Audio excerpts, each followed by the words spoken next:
We have three major categories of injury. We have the allergic, which is your eczema, your allergies, your asthma. We have neurodevelopment, so language, speech, behavior issues, autism, ADD, ADHD, that aren't recognized as connected to vaccines. There was no ADD or ADHD in the unvaxxed. That's amazing. That's amazing, right? Yeah. I was at a major autism conference with over 1,000 attendants, and there was a panel of experts. This was back in the early 2000s. The question was, to this panel, and all 8 of them went down and said the same thing. The question was, is ADD and ADHD just on the mild end of the autism spectrum? And every single one of them said yes.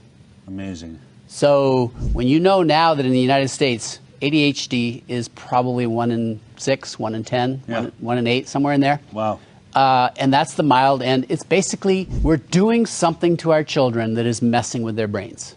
And how badly it messes with their brains and exactly where it messes with that, whether it's actual toxic effect, whether it's immune activation, whether it's just massive inflammation, and we now have documented so many mechanisms of how this happens and why it happens.